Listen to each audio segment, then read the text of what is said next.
21 han de estar celebrando muchos, pues el festejo, ¿no? Del Día de la Madre. Yo creo que eso está influyendo para que no se haya conectado bastante gente. Pero bueno, ahí vamos a estarle dando oportunidad a los que se conecten, para que nos acompañen. Me voy a permitir a presentar a nuestro conferencista en esta ocasión. Es Blas René Chávez Domínguez, originario de Basúchil, municipio de Guerrero. Su formación académica, él es ingeniero industrial electricista, egresado del Instituto Tecnológico de Chihuahua en 1984. Tiene una maestría en liderazgo desarrollador otorgada por el Instituto de Ciencias y Educación Superior de Hermosillo, Sonora, en el 2004. René, aparte de ingeniero y tener una maestría, es un escritor, ha escrito 2 libros, Basúchil, Valle de las Flores, en el 2006, y igual ese mismo libro, en una segunda edición, yo creo que bastante completo, que es la que tenemos nosotros, ahora la sacó en el 2020. Desde febrero del 2018 es miembro del grupo de historia del Parque Revolución, aquí en Chihuahua. Quiero agregar que él es el secretario del grupo y ha participado con pláticas diversas sobre historia local, nacional y universal.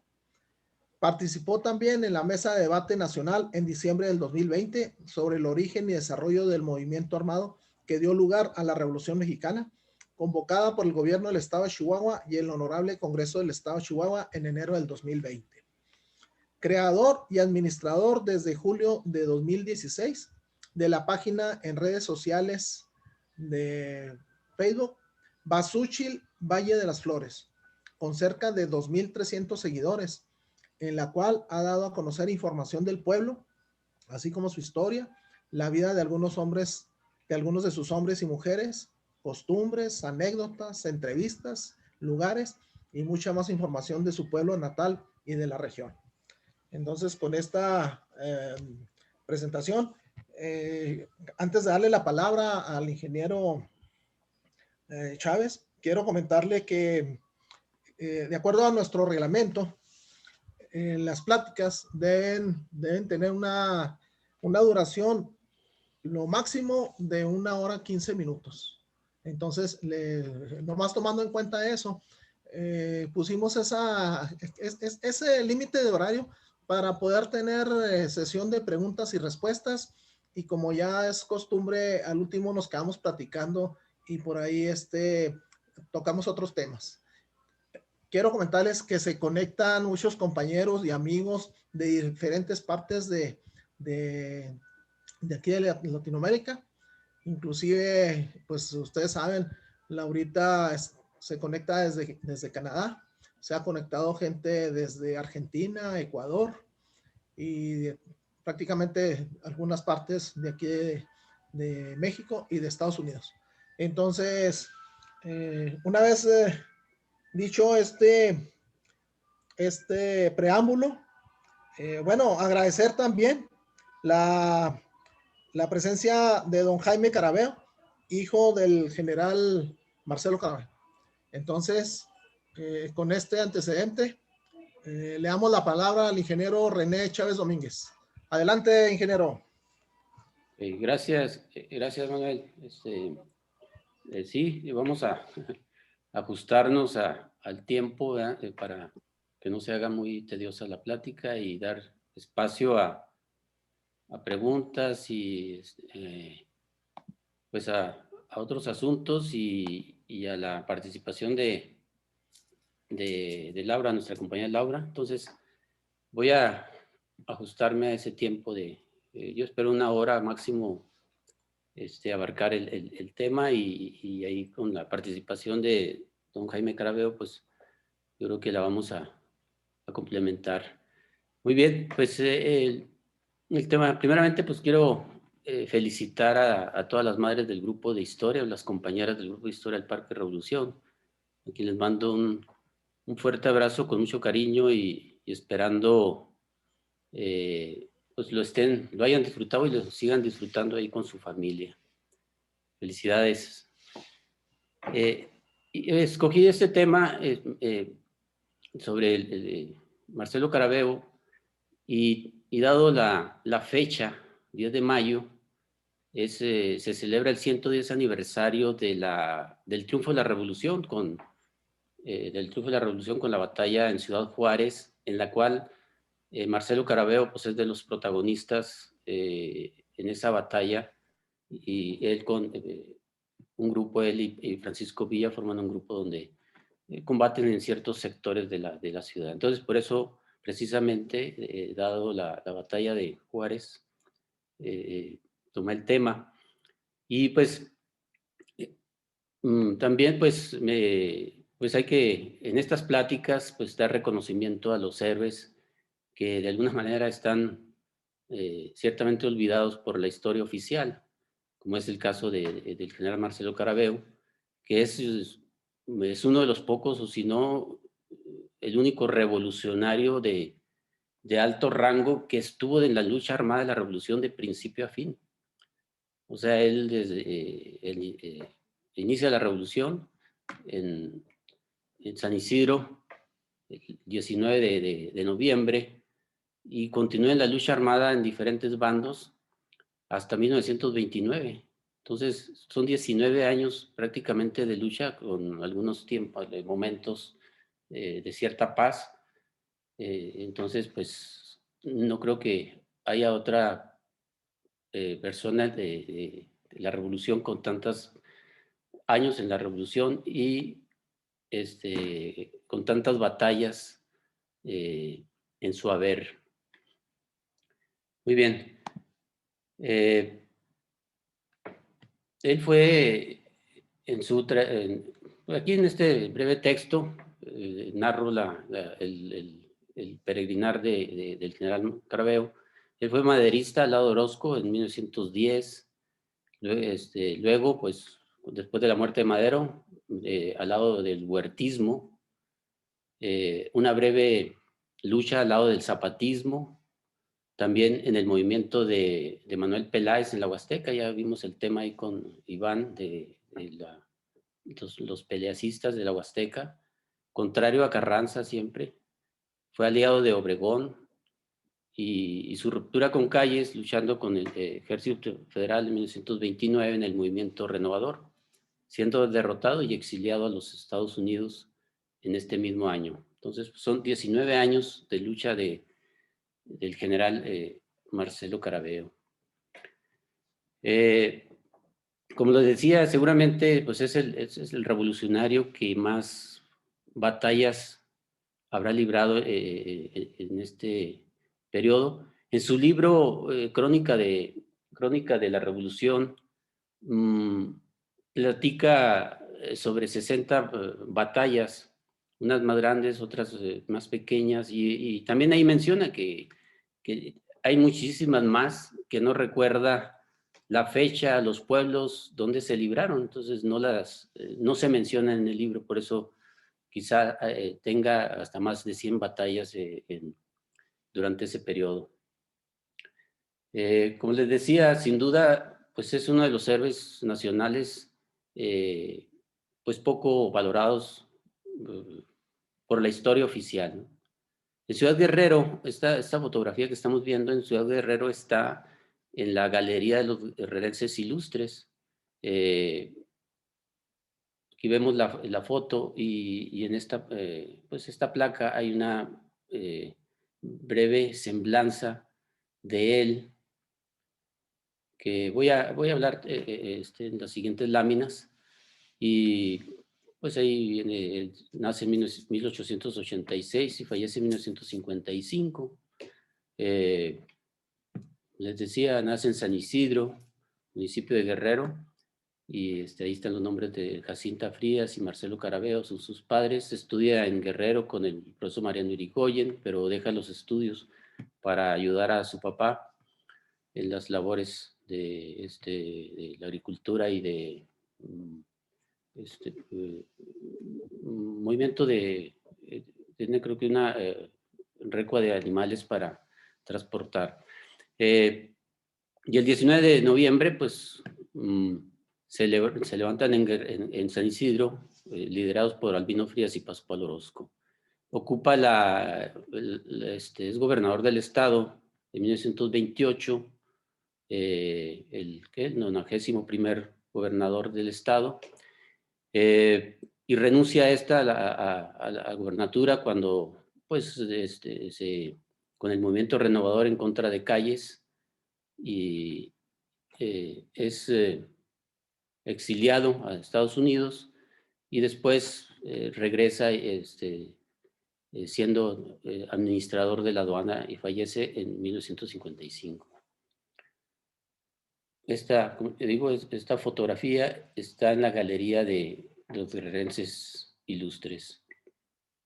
Entonces, la plática, pues me estoy basando al 100% en el libro de él, Crónica de la Revolución, que es un relato de su vida que le hizo el periodista Rodolfo Uranga en el año 1954. Sin embargo, pues la publicación del libro no se da hasta 1992 por la familia Carabeo. Seguramente, pues hay información que no le gustaba al gobierno, ¿no? Y más adelante voy a platicar de algunos datos. Y entonces, probablemente ese sea. Si no, pues hay que más don Jaime nos diga el por qué se tardó tanto tiempo en la publicación. Más adelante que entremos a preguntas. Muy bien, pues como les comentaba, nace en San Isidro, municipio de Guerrero, el 11 de marzo de 1886, y es uno de los primeros 40 revolucionarios que conforman el grupo que iniciaron el movimiento armado el 19 de noviembre de 1910 con el ataque a la población de Miñaca. Y ese grupo era liderado por Albino Frías en un principio, y después le cede el mando a Pascual Orozco.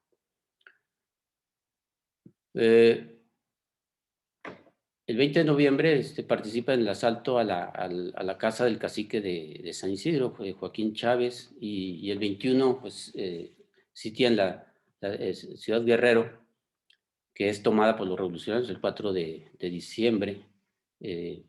Aquí en esta foto pues vemos los primeros revolucionarios de San Isidro, y aquí está Marcelo Carabeo, al lado de Pascual Orozco.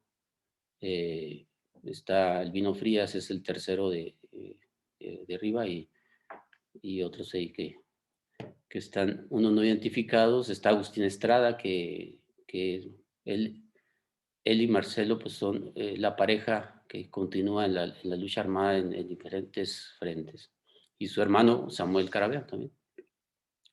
Esta foto pertenece al Museo de San Isidro.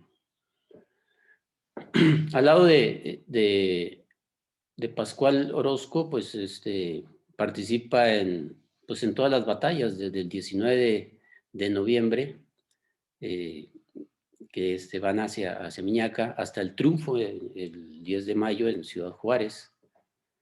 Aquí vemos a Marcelo Carabeo, Pascual Orozco y Félix Terrazas, también tomados de ahí del Museo de San Isidro. Las batallas en las cuales participa Marcelo Carabeo, desde el inicio hasta el triunfo de la Revolución, pues aquí las están en esta relación. Les decía, el asalto a Miñaca, el sitio de Guerrero, que se da el 20 de noviembre hasta el 4 de diciembre, la batalla de Pedernales, el 27 de noviembre, que es la primera batalla, el primer triunfo de los revolucionarios, donde derrotan al ejército federal y cae muerto el capitán Manuel Sánchez Pasos ahí en Pedernales. Decía la toma de Juárez, el combate de Cerro Prieto el 11 de diciembre, que pues es la batalla, la primera derrota de los revolucionarios, la batalla más sangrienta de la revolución antes de la de Ciudad Juárez, o la más sangrienta inclusive, por el general Juan Navarro. Tenemos en Pedernales, sitian a Juan Navarro, y hay batallas en Malpaso, el 18 de diciembre. Ahí en Malpaso menciona Marcelo que los federales les decían a los revolucionarios maderos, ¿sí? Los bautizaron en ese inicio de la revolución. Tenemos los combates de Galeana, San Buenaventura, La Mojina y La Cantera. Y el ataque y la toma de Ciudad Juárez del 8 al 10 de mayo de 1911. Bien, una vez después de las batallas antes de la toma de Juárez, de La Cantera y en enero, los revolucionarios se regresan a San Isidro, el grupo, para visitar a sus familiares en espera de la entrada al país de Francisco I. Madero, el cual se da el 14 de febrero de 1911. Entonces, ahí envían la noticia hacia Orozco y a los de San Isidro, pues que ya entró Francisco I. Madero y pues van para que se reúnan en Galeana.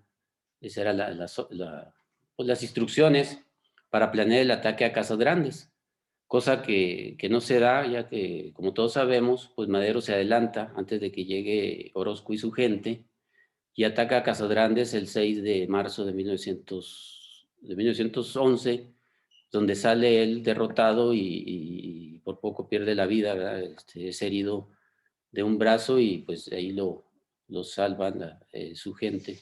Aquí vemos a Madero con el que le llama Cabrestillo después de la batalla de Casas Grandes, a Máximo Castillo, y en esta otra foto está con Pascual Orozco ya en Bustillos.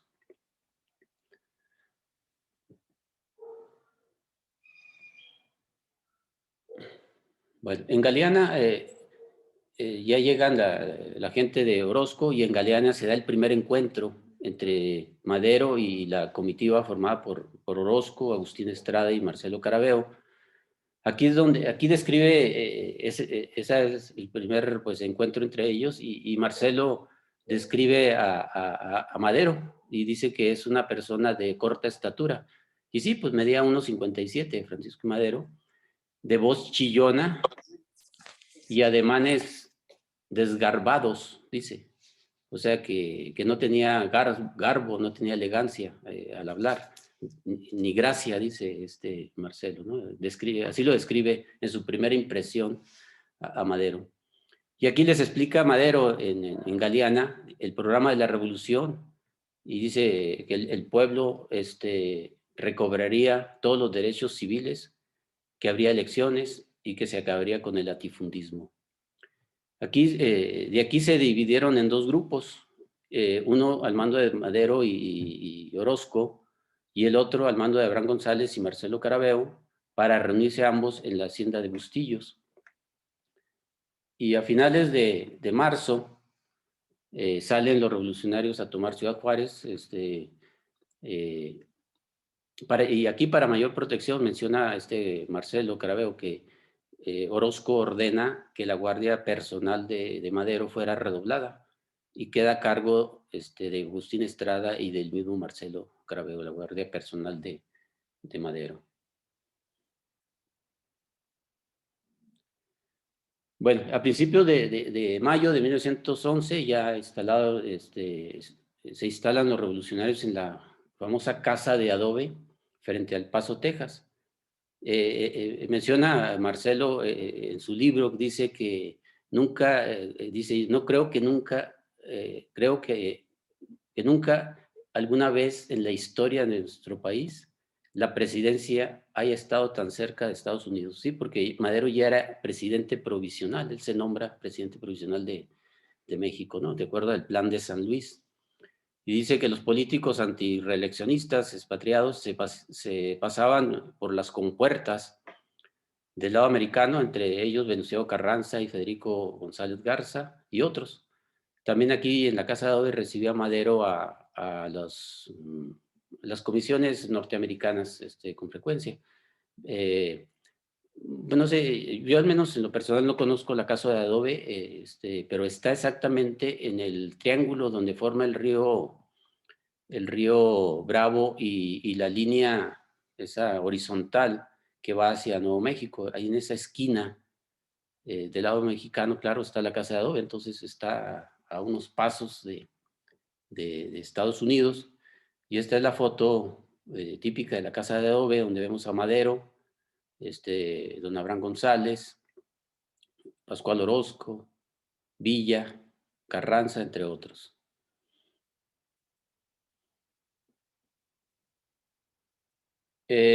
Los de San Isidro, dice Marcelo, esperábamos con ansia atacar a los federales al mando del general Juan Navarro, ya que se acordaban de la matanza de Navarro en Cerro Prieto, y también se acordaban del discurso de Madero en Ciudad Guerrero, porque Madero cuando viene de Casagrandes, pues hace ahí una escala en Ciudad Guerrero, y en la Plaza de Armas, dice, Madero ofrece, dice que Navarro tendría que pagar con su vida las fusilatas de los revolucionarios prisioneros y que fueron pues muertos en Cerro Prieto y civiles. Fue una matanza tremenda ahí de Navarro con los revolucionarios y civiles. Y menciona que la toma de Ciudad Juárez empezó el 8 de mayo de 1911, porque unos revolucionarios sedientos se acercaron demasiado por accidente a una trinchera federal en busca de agua, provocando los primeros disparos. Y no como se dice que Orozco y Villa desobedecieron a Madero y ordenaron el ataque. Fue algo que... Y eso pues ya no lo pudieron controlar, ¿verdad? Ni Orozco ni Madero. Y pues ya se dio la batalla y la rendición de los federales el 10 de mayo.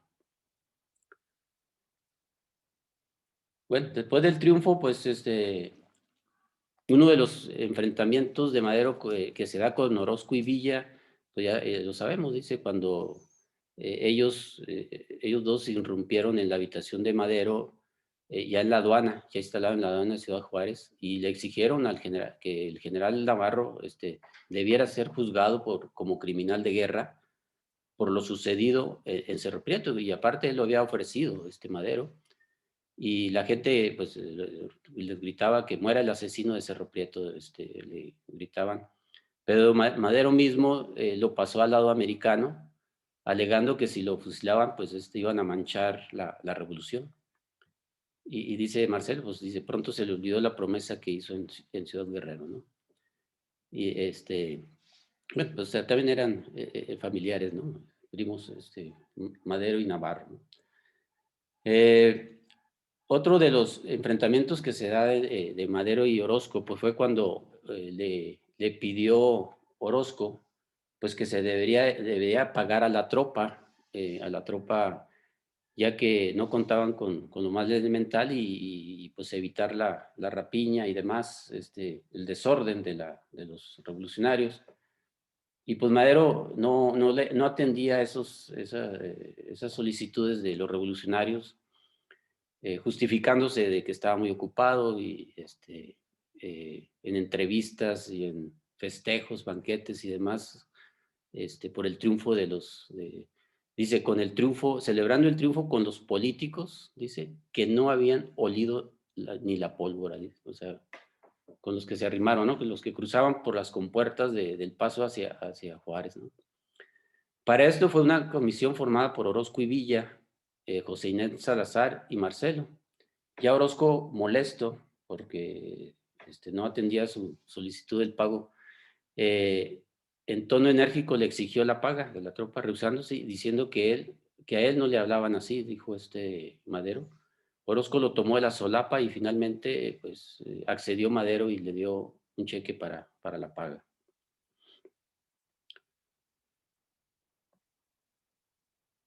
Cuando después del triunfo de la revolución, ya cuando Madero andaba en campaña, estuvo aquí en la ciudad de Chihuahua, en su campaña como candidato a la presidencia de la República.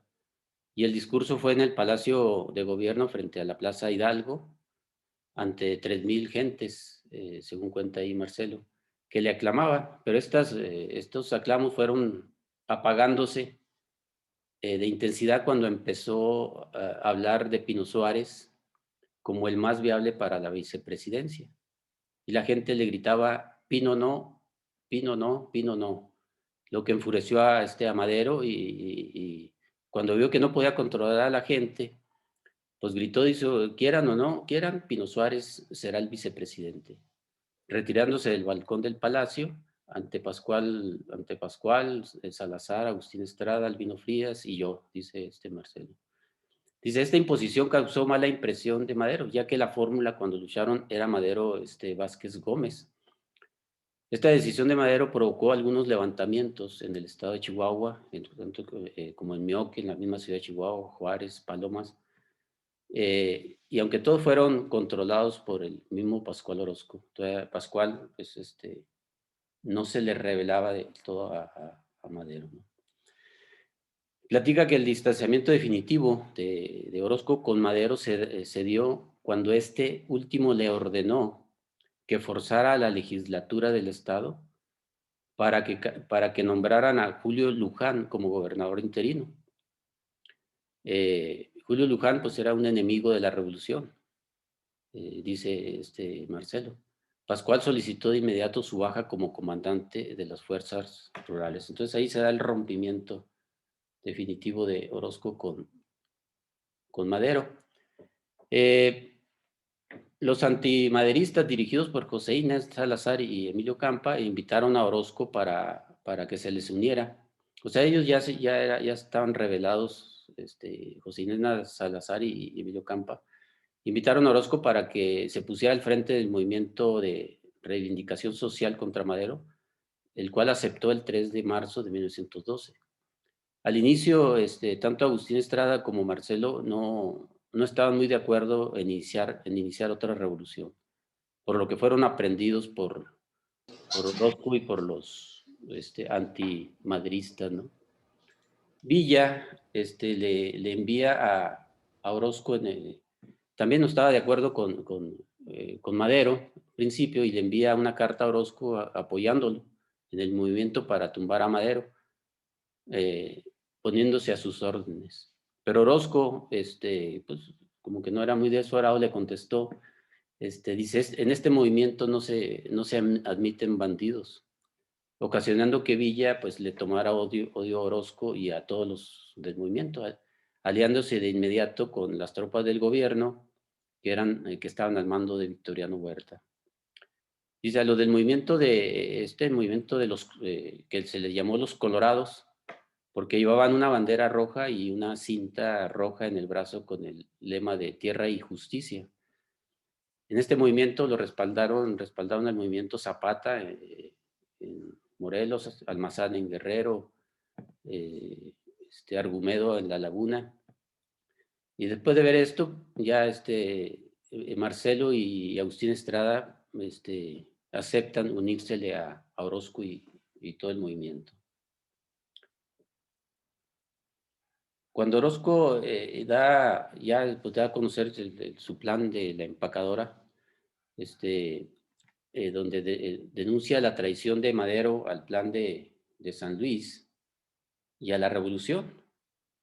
Y menciona aquí Marcelo Caravedo, dice, y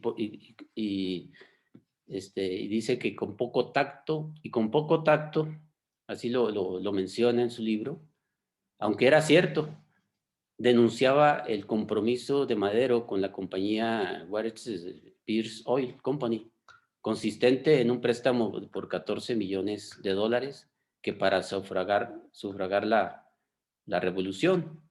Entonces, esta declaración de Orozco pues hizo que pues hubo una serie de repercusiones contra ellos, negándoles a los orozquistas la venta de armas y pues como consecuencia de ello que poco a poco los federales del gobierno pues fueran derrotándolos a los orozquistas. Y después de la derrota esa del Cañón de Bachimba con Huerta al mando de los federales, los orozquistas se desplazan hacia el norte y de Villa Ahumada deciden irse a Ojinaga, a Ojinaga, la cual toman en septiembre de 1912. Y ahí permanecen. Marcelo con un grupo de alrededor de 700 hombres, él se dirige hacia Coahuila, donde libra algunas pequeñas batallas con los,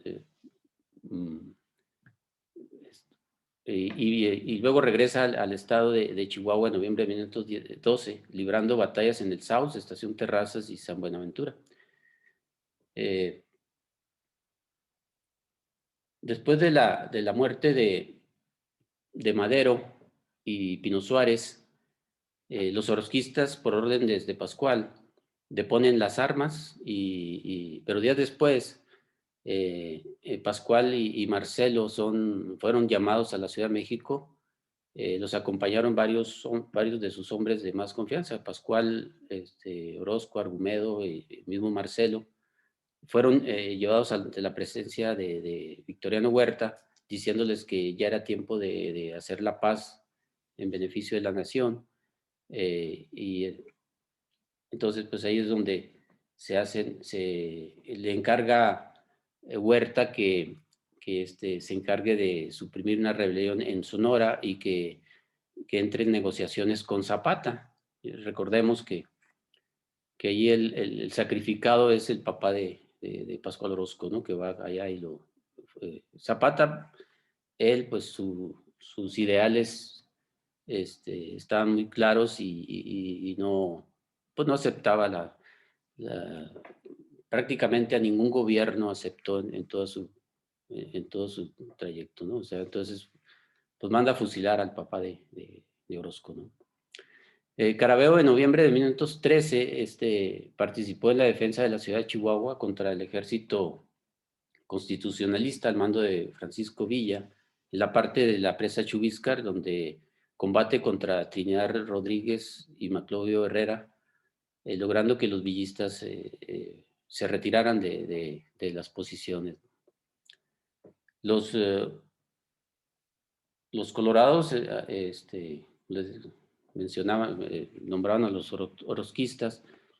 Ellos platica Marcelo que se opusieron al general Salvador Mercado, que era el gobernador huertista aquí en Chihuahua, para evacuar la ciudad de Chihuahua ante la amenaza de Villa, que venía de Ciudad Juárez.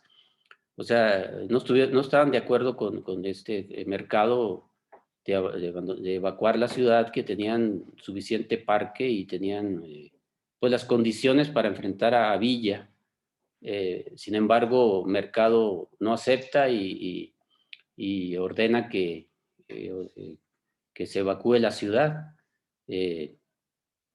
la cual se da el 30 de noviembre de 1913. Y ya sabemos que la famosa caravana de la muerte, donde van don Luis Terrazas y varios civiles de aquí de la ciudad, huyendo de Villa, ¿no? Ya instalados en Ojinaga, pues ahí tanto los colorados, los orosquistas, como los federales, las tropas federales, pues dice Marcelo que Estados Unidos seguía con hostilidades a los de orosquistas por esa declaración de Orozco, y Marcelo dice, las letras de ese escrito nos causaron más daño que todas las balas enemigas.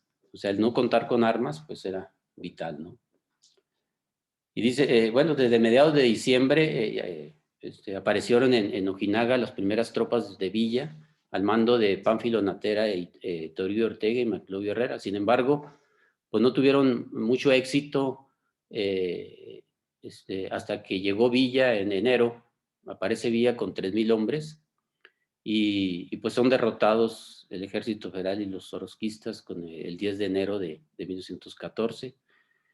Caraveo y alguna de sus gentes se fueron a San Carlos y de ahí atravesaron el bolsón de Mapimí, llegando hasta Coahuila, después de 20 días por el desierto, ¿no? Y después del triunfo ya de los constitucionalistas, el 15 de julio de 1914, Caraveo se traslada de la Ciudad de México a Veracruz y de aquí a Cuba, junto con muchos refugiados. Después de unos días de Cuba se embarca a Nueva Orleans, luego a San Antonio y finalmente al Paso, Texas, a finales de 1914, donde ya se encontraba en El Paso Pascual Orozco, y muchos más revolucionarios que habían, eh, con el triunfo de los constitucionalistas, ¿no? Y aquí menciona Marcelo que Orozco se preparaba para una guerra nuevamente, dice, de grandes dimensiones, pero pues él, recordemos, pues fue asesinado en agosto de 1915, entonces, muy bien. Ya en 1916, a raíz del asalto a Columbus por Villa, y la invasión de los norteamericanos con la expedición punitiva, la relación pues entre los dos países era tensa y Caraveo decide ir a la ciudad de Chihuahua y presentarse con el general Jacinto B. Treviño, que era el jefe de la zona militar, para ofrecerse sus servicios y combatir a los norteamericanos. Treviño le dice que si quería, dice, si quieres combatir, te doy tropa, pero no contra los norteamericanos, sino contra el bandolero de Villa, ya que Carranza pues, había hecho los arreglos diplomáticos para que los norteamericanos solo fueran en pos de Villa. Y dice Marcel, pues no iba yo a combatir con un mexicano, contra un mexicano. Y algo como le dijo Miguel Negrete, dijo, tengo patria antes que partido, ¿no? En la batalla de Puebla.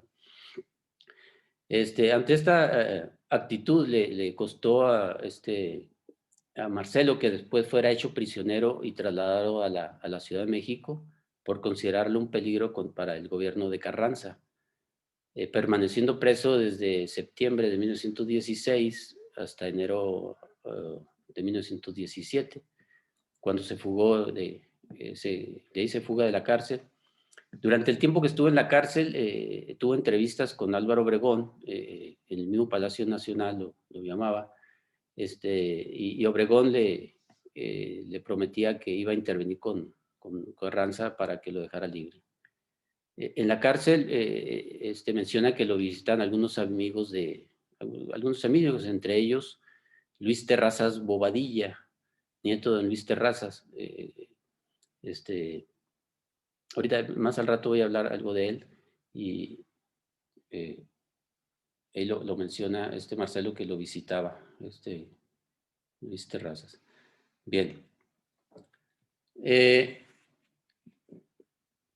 Como les mencionaba, Marcelo Caraveo después también incursiona al zapatismo. Después de fugarse de la cárcel, logra formar un grupo de alrededor de 40 hombres, entre ellos precisamente Luis Terrazas Bobadilla, y anduvieron en los estados de Hidalgo, Querétaro y el Estado de México. Y cercano a Toluca recibió una invitación de Zapata para que se le uniera a sus filas, y se traslada a esa invitación, y se da una reunión entre Caraveo y Zapata en la hacienda de Tlaltalcinapán, Morelos, y con sus hombres, con sus 40 hombres que traía. Aquí menciona Caraveo que Zapata estaba vestido de charro, sentado en una mesa, en una grande mesa, con una botella de aguardiente de caña a un lado, que la iba tomando poco a poco. Al segundo día de la entrevista, Zapata le ofrece 200 hombres armados para que fuera a unificar a los revolucionarios que luchaban contra Carranza en Veracruz. Lo cual acepta Caraveo, y pues se traslada hacia Veracruz, y en el paso pues por Puebla, por el Estado de México, realiza algunos combates, y desde enero de 1917 hasta diciembre de 1918. Después de estos combates regresa con Zapata, quien lo recibe con afecto por los triunfos que había tenido. Y, y ahí menciona a Craveo que Zapata dice que dentro de sus pláticas que tuvo con él, decía que a los campesinos despojados se les debería restituir sus tierras, de acuerdo a lo que Madero había ofrecido precisamente en el plan de San Luis, que decía que estas personas que habían sido despojadas de sus tierras las iban a ser restituidas, cosa que no se daba pues hasta mucho después, ¿no? Bien, después de ese tiempo con Zapata, decide Marcelo, más bien, aceptó la invitación que había tenido del general Manuel Peláez para que se le uniera en la región de la Huasteca, donde las tropas de Peláez, como ya nos había platicado Iván, pues recibían inclusive paga de las empresas petroleras de ahí, de toda esa región. Y precisamente cuando iba al trayecto hacia la Huasteca, cuenta Craveo que sufrió una lamentable pérdida. Dice, pues el coronel Luis Terrazas Bobadilla, como les dije, nieto de Luis Terrazas, hijo de Luis Terrazas Quilty, dice, joven reconocido de valor y fiel a los principios de la revolución. Bebió pulque, dice, hasta embriagarse, y sin ninguna explicación comenzó a disparar sobre el general Agustín Ramírez, quien al principio creyó que era una broma, pero al ver que era en serio, sacó su pistola y de dos tiros lo mató a Luis Terrazas. Dice que lo sepultaron cerca de la vía del ferrocarril interoceánico, cerca de una hacienda, que dice que no puedo recordar su nombre. Entonces, pues ahí debe permanecer el cadáver de Luis Terrazas Bobadilla, nieto de Luis Terrazas. Y desde finales de 1918 hasta mediados de 1920, Craveo anduvo en la Huasteca, donde libró algunas batallas contra los carrancistas.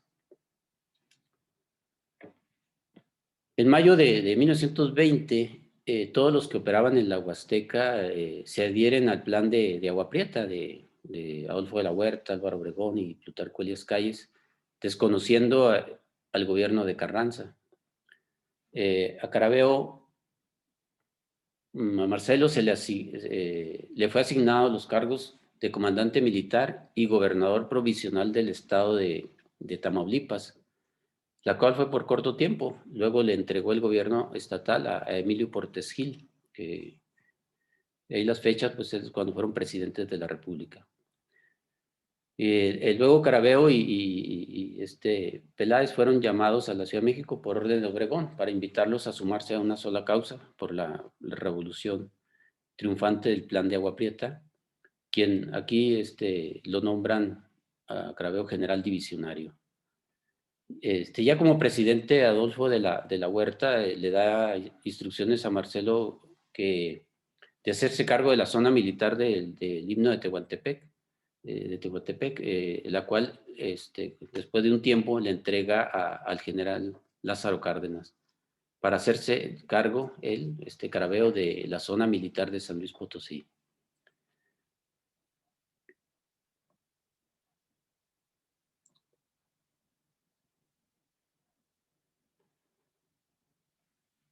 Al estallar la rebelión de la Huertista, el 7 de diciembre de 1923, Craveo apoya a Obregón, librando algunas batallas en el Estado de México, Irapuato, Ocotlán, Jalisco, y Obregón le ordena a Craveo que con su tropa y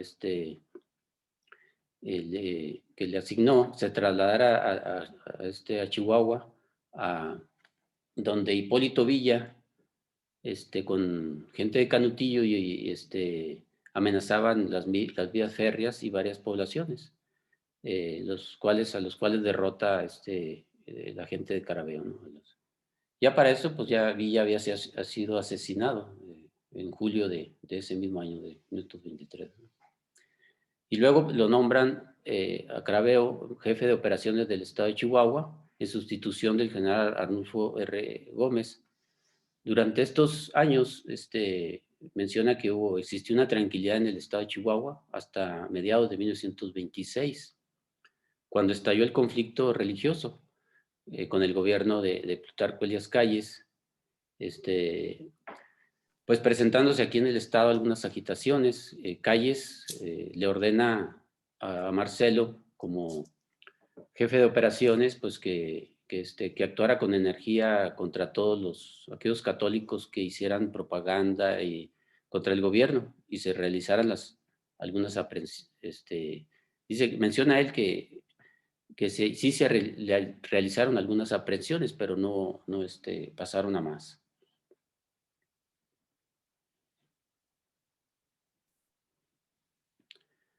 Por instrucciones de Obregón, que le llamó a Craveo pidiéndole que pidiera licencia como jefe de operaciones, de operaciones militares en Chihuahua, para que se lanzara como candidato a la gubernatura de Chihuahua. Y así lo hizo, ganando en la contienda a Manuel M. Prieto. Manuel M. Prieto era senador por Chihuahua y había sido diputado federal. Inclusive, pues es el único por Chihuahua que firmó la Constitución, ¿verdad?, de 1927. Y toma posesión como gobernador Marcelo en octubre de 1928.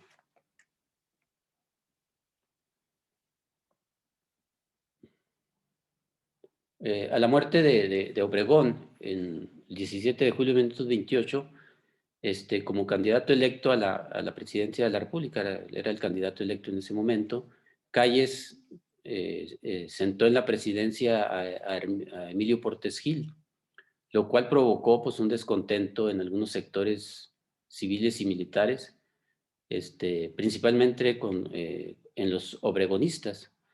Esto se agravó más cuando se supo que Pascual Ortiz Rubio sería el sucesor de Portes Gil. Marcelo Craveo, él se declara a favor de la candidatura de Gilberto Valenzuela y no de Pascual Ortiz Rubio, lo cual pues bueno, Gilberto Valenzuela había sido secretario de Gobernación de Calles entonces él estaba a favor de Valenzuela y no de Ortiz Rubio, lo cual pues no le gustó mucho a Calles, ¿no?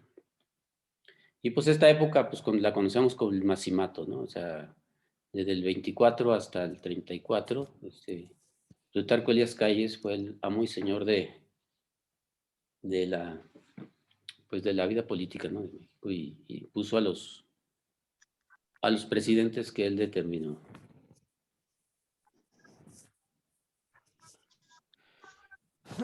Bien,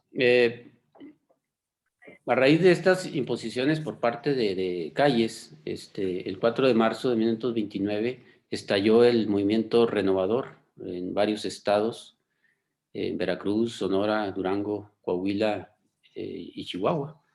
Aquí en Chihuahua, pues era gobernador Marcelo Craveo, y pues se adhieren al plan. Están de acuerdo los diputados locales y federales y los jefes militares de los distintos regimientos, menos el de Juárez, pero al cual pues someten la gente o sea, los someten y pues entonces prácticamente todo el estado pues se adhiere al movimiento renovador. Calles, como secretario de Guerra y Marina, le ordena a Juan Andreu Almazán que se dirija hacia el norte para combatir al movimiento renovador, al mando de Marcelo Craveo y de Gonzalo Escobar. Forma un ejército de 15,000 hombres para venir a combatir a los renovadores, y la batalla se da a finales de marzo de 1929 en Ciudad Jiménez, donde el ejército renovador, al mando de 4.500 hombres, pues son derrotados por los federales, y los cuales los replegan hacia el norte, hacia Chihuahua, y pues empiezan a derrotar, una serie de derrotas hacia los renovadores, y pues la última batalla de Marcelo se da el 10 de mayo de 1929, se libra en un pueblo de Malpaís, municipio de Galeana, y donde logra inclusive derrotar a la gente de gobierno, pero ahí se disuelve la tropa deciden disolver la tropa de Marcelo, y se va hacia El Paso, Texas, dándose de baja en el ejército federal.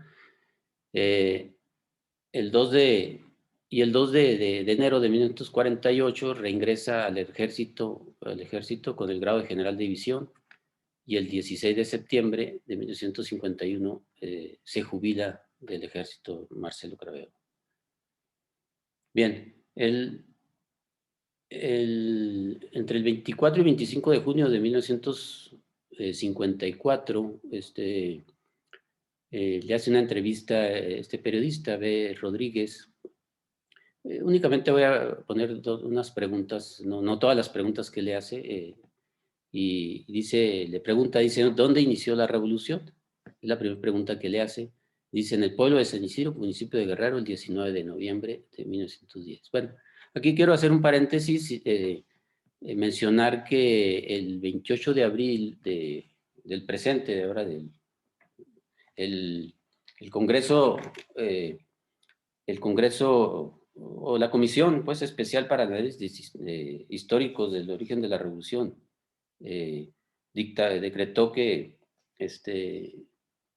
decretó, después de las convocatorias esa que mencionó Manuel Salcido, que participamos ahí, 12,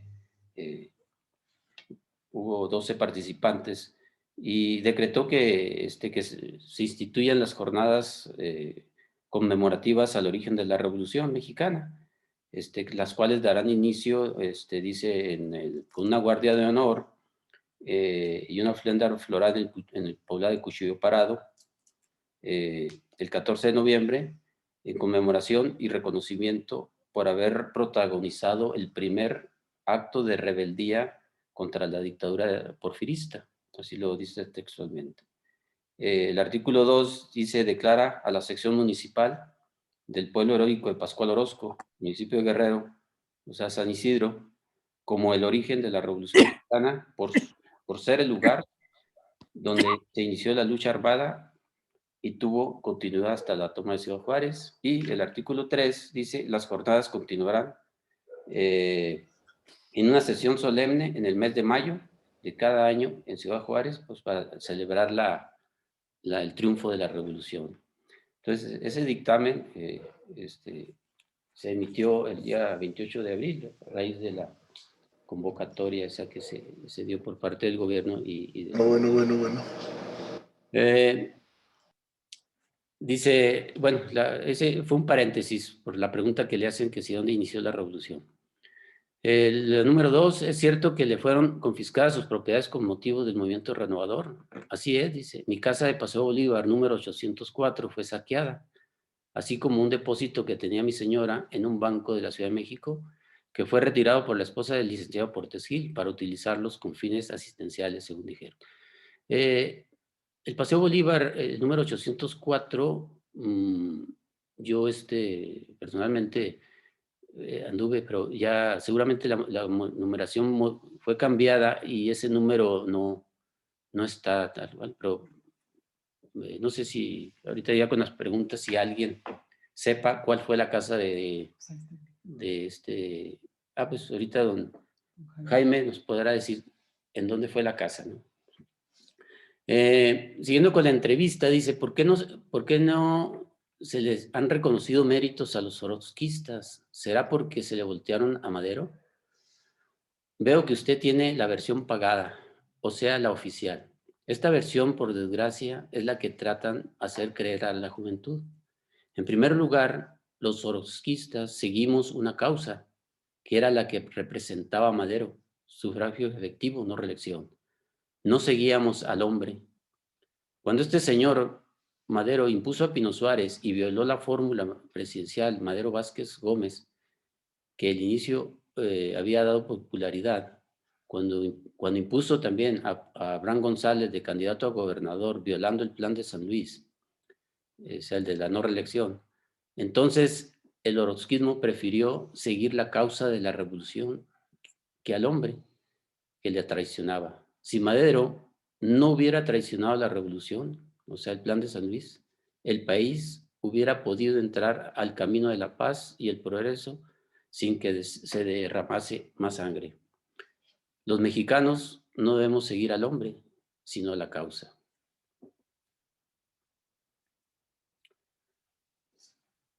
Bien, en 1953 es nombrado administrador de la aduana de Ciudad Juárez y fallece el 15 de marzo de 1955 en El Paso, Texas, siendo aún administrador de la aduana. Muchas gracias.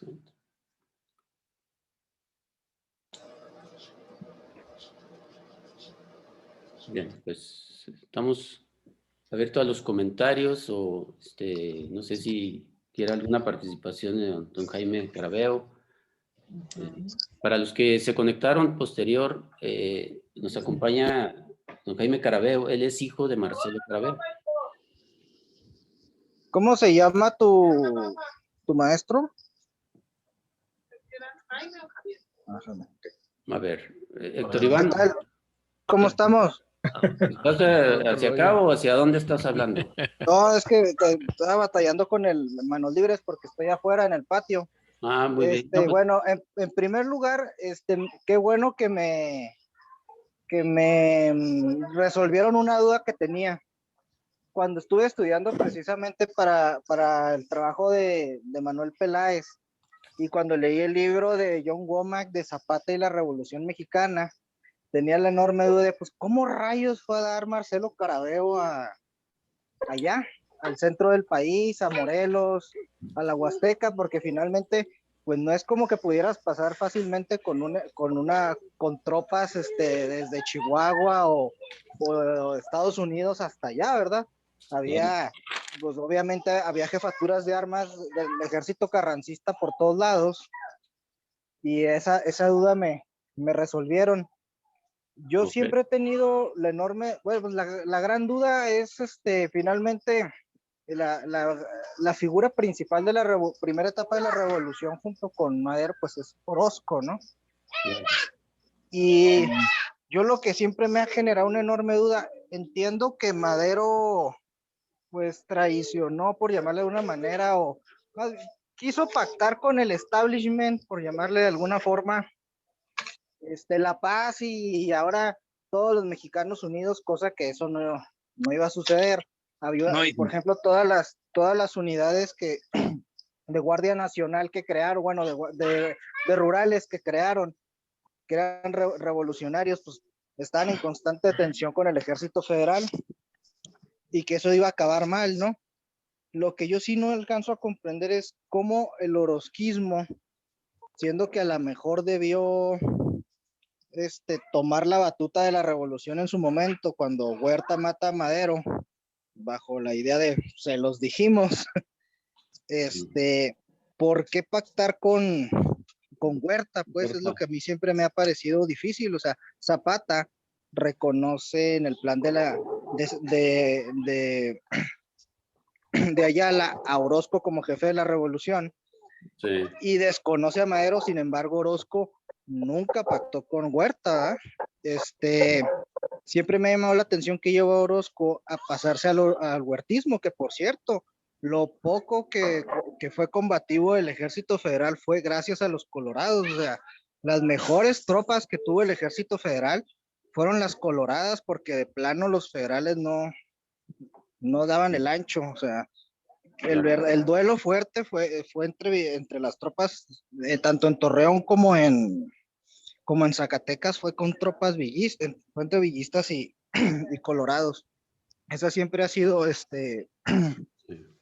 mi gran duda. Y la otra,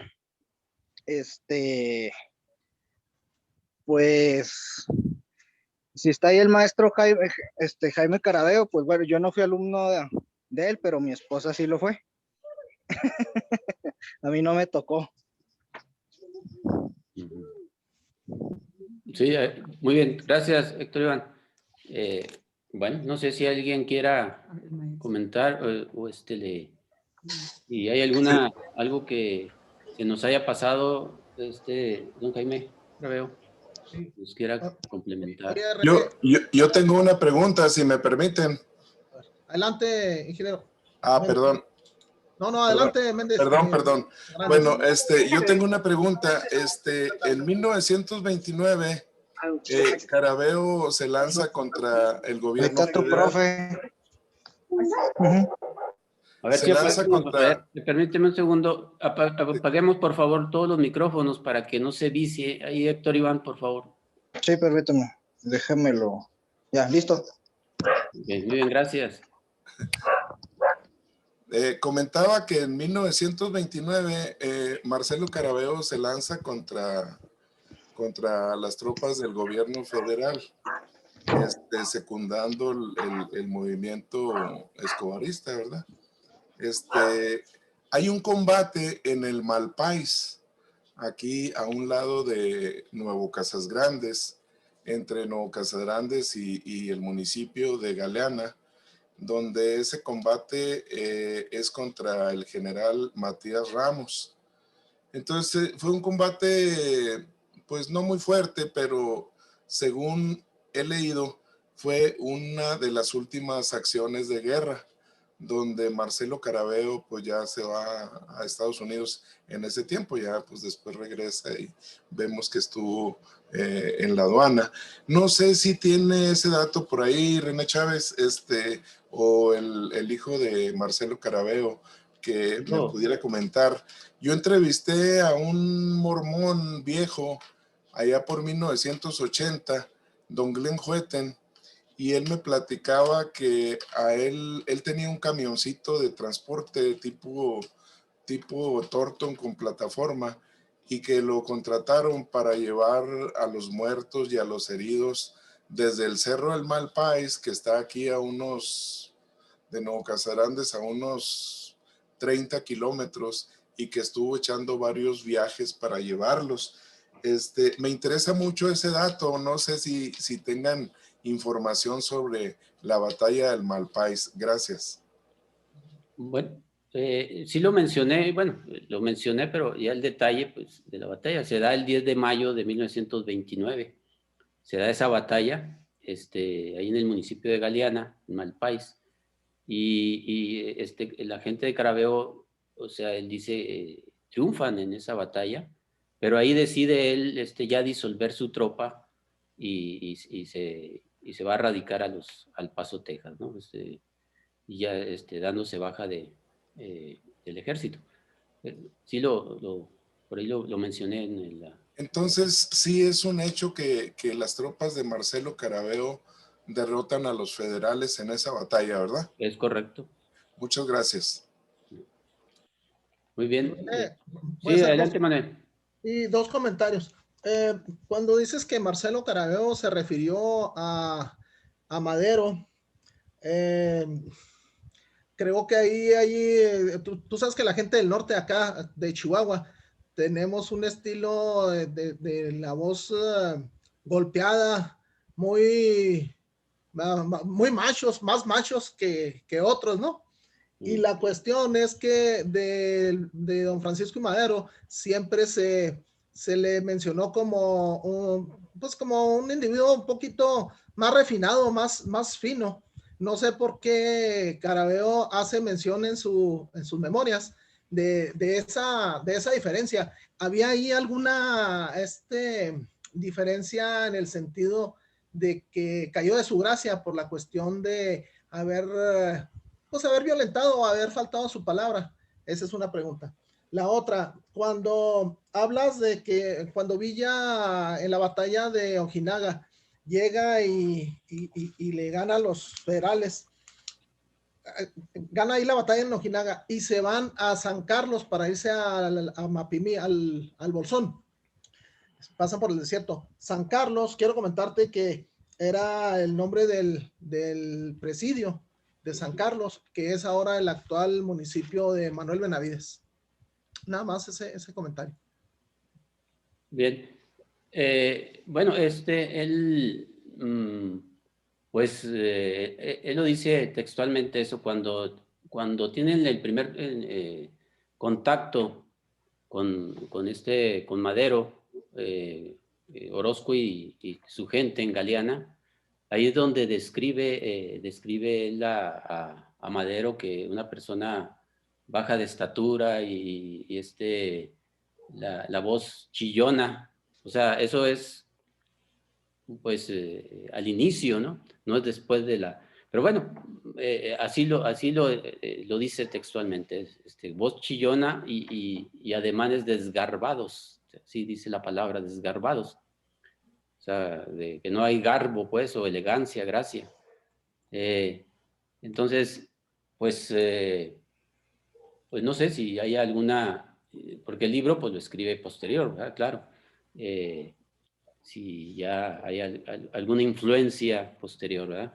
Y eso ya después de la batalla de Ojinaga, pues si recordamos, muchos revolucionarios cruzan el río y todo ese peregrinar allá de ellos con los americanos, pero otros deciden, como Caraveo y su gente, irse o sea, no, seguir en México y se van hacia San Carlos. Si observamos de Ojinaga, siguiendo la ribera del río Bravo, pues está San Carlos, ¿no?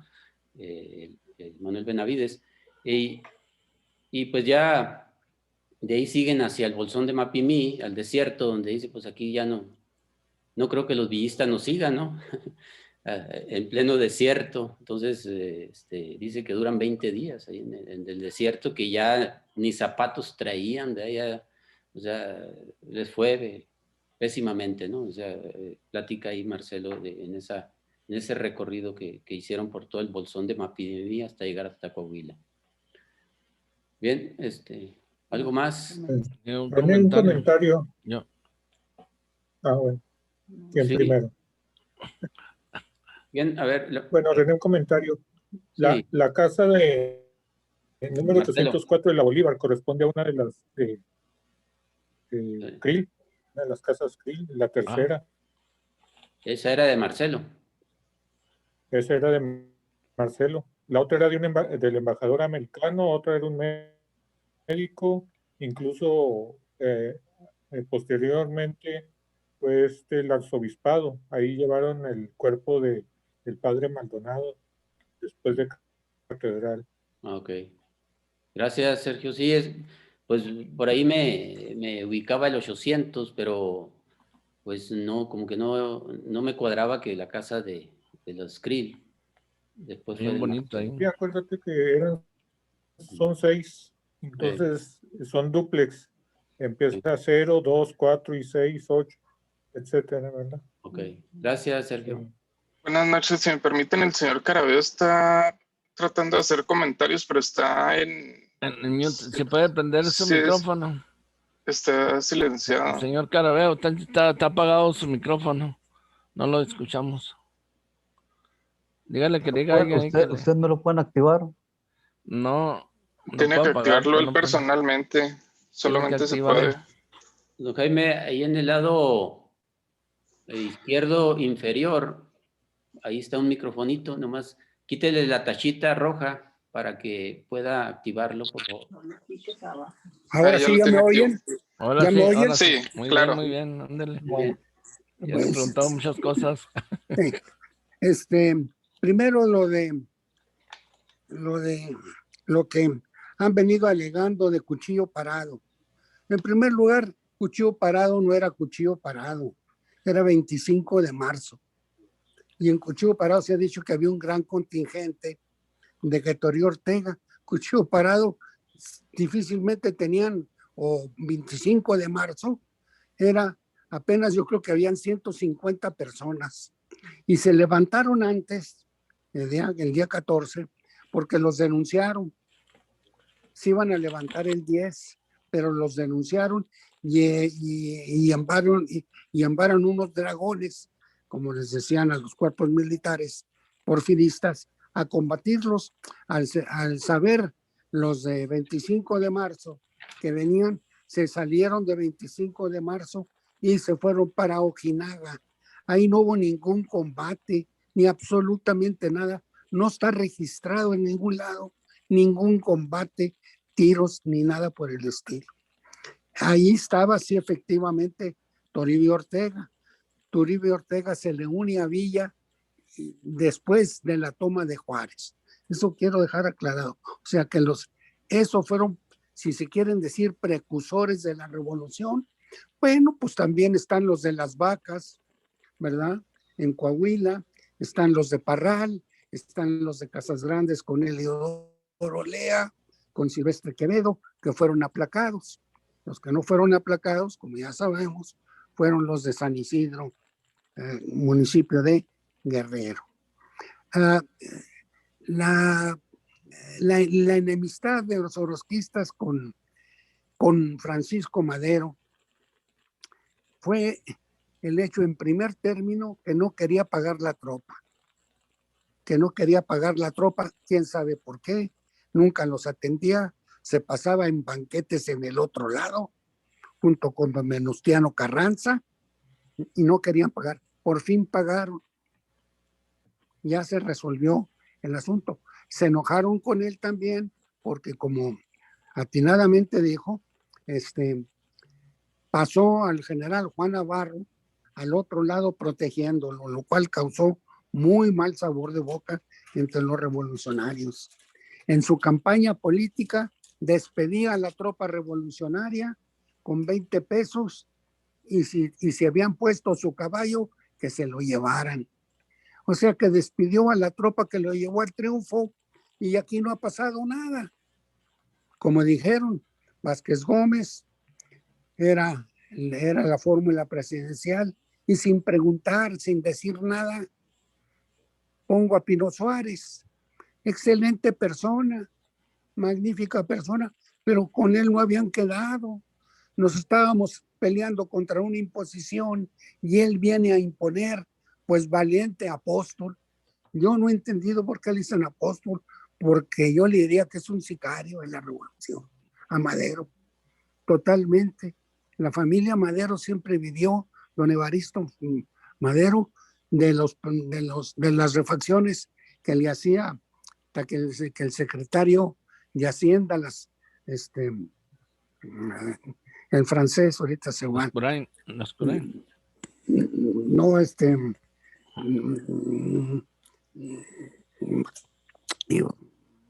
bueno. José Ives Limantur. Limantur.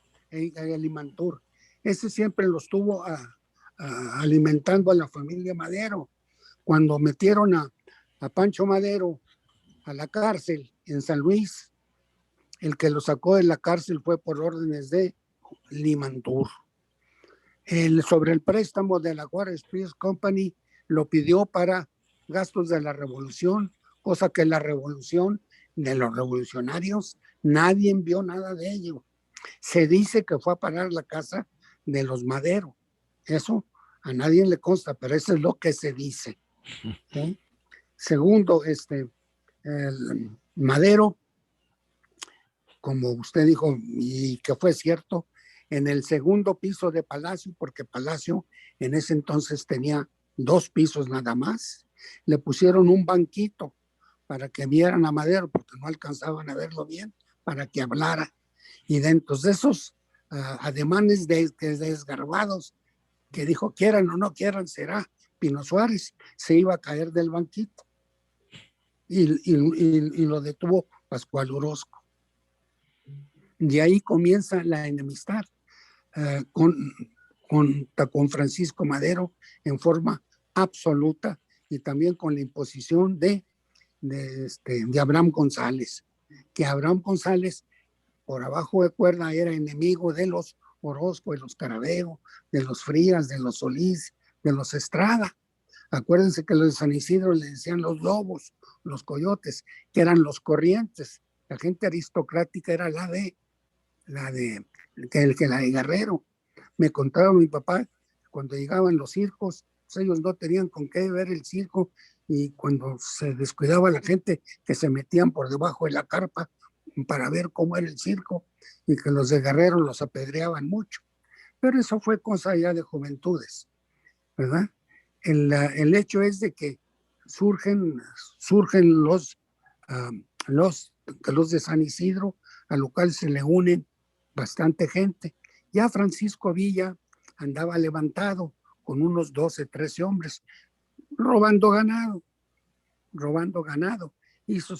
Tiró unos balazos a unos escuadrones del Ejército Federal, que efectivamente, pero dicen que las tropas de Pancho Villa y Pascual Orozco, no había, las tropas de Pascual Orozco eran muy superiores a las de Villa, y en ese entonces eran tropas maderistas, porque iban a favor de Madero a Ciudad Juárez, ¿sí?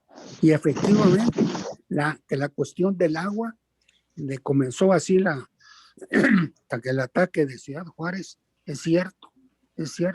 La primera tropa que entró de revolucionarios a Juárez, y que el general Navarro dio la espada, fueron a la tropa de mi papá. Fue a la primera. Vuelvo al distanciamiento con Villa. Pascual Orozco no quería Villa por sus antecedentes de bandolero, ¿verdad? Le decían que no tenía orgullo de familia, que si su nombre era Doroteo Arango, y que era un hombre campesino decente, ¿por qué había tomado el nombre de Francisco Villa? Que efectivamente existió un hombre que era bandolero en el sur de Durango, norte Zacatecas y Sinaloa. Ese Pancho Villa adoptó a Doroteo Arango, y él, en agradecimiento, se puso el nombre, se cambió el de su papá, que era un gente decente, y se la puso de un bandolero. Bueno, pues ese es cada quien hace con su persona. Efectivamente, mi papá lo agarran, que lo hace el general Treviño prisionero, y lo envía a México. De ahí se logra salir, lo logran hasta que escapar a base de mordidas y festejos a los guardias. Y sí recibe la invitación de Emiliano Zapata. Emiliano Zapata no quería, odiaba a Almazán, y más odiaba a Argumedo. Argumedo no lo podía ver ni con pintura. Ahí mi papá conoció a Robles, a Soto y Gama, a su hermano, el hermano Cía Zapata, con el que llevó muy buena amistad fue con el general Ayaquica, y durante sus gestiones ahí en el estado de Morelos, Guerrero, Veracruz, Puebla, Tlaxcala, aquí ahí anduvo combatiendo a los carrancistas. Mi papá no podía ver a los carrancistas ni con pomada de la campana, ¿verdad?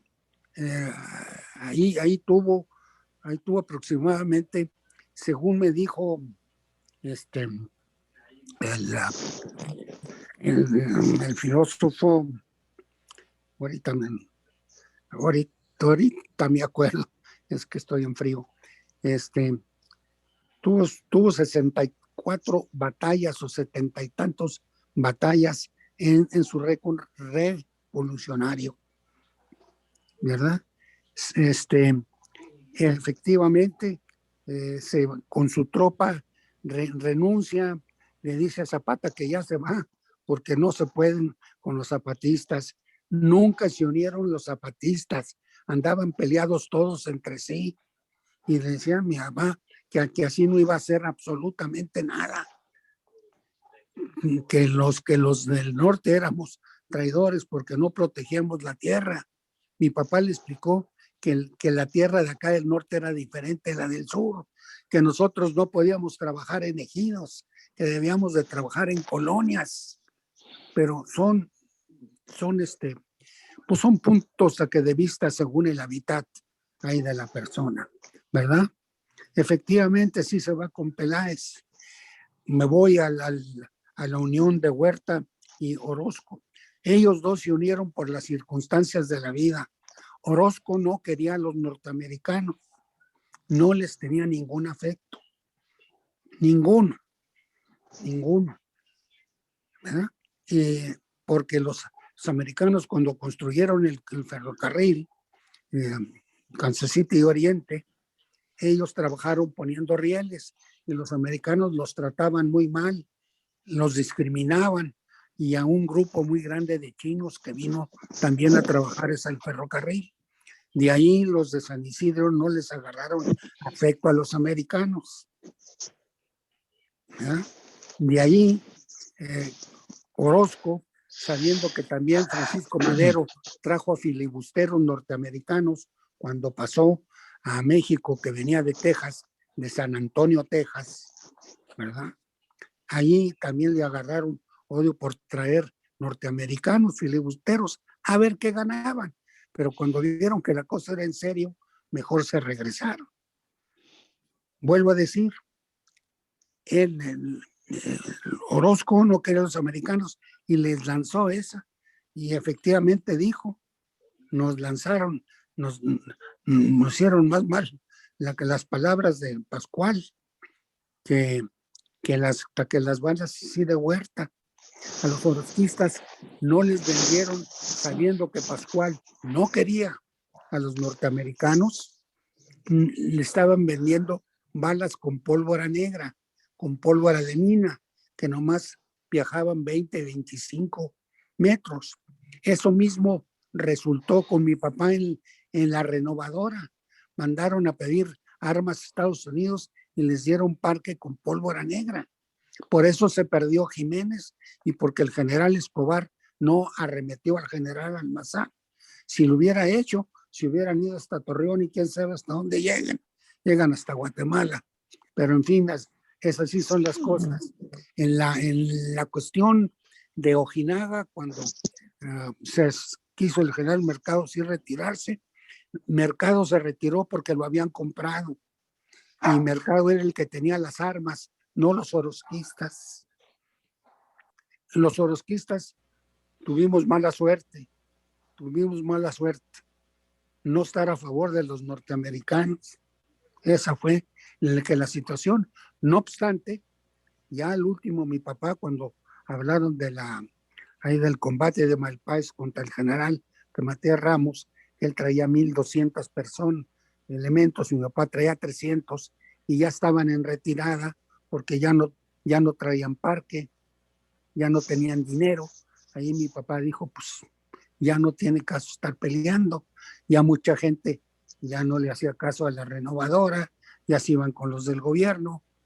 Pues dijo mi papá, hasta aquí. Y el regimiento del 75, que era un excelente regimiento, se lo pasó al general Rodrigo Quevedo. El único que les puede hacer caso de ustedes y que merecen estar con un buen general es con Rodrigo Quevedo. Y ahí mi papá, con el general de la Vega, Agustín de la Vega, el coronel Chávez y un señor Rodríguez Martínez o Martínez Rodríguez, se fueron a Nuevo México y ahí estaba el abogado Tom Lee, que eso fue el que lo recibió y los estacionaron en El Paso, Texas.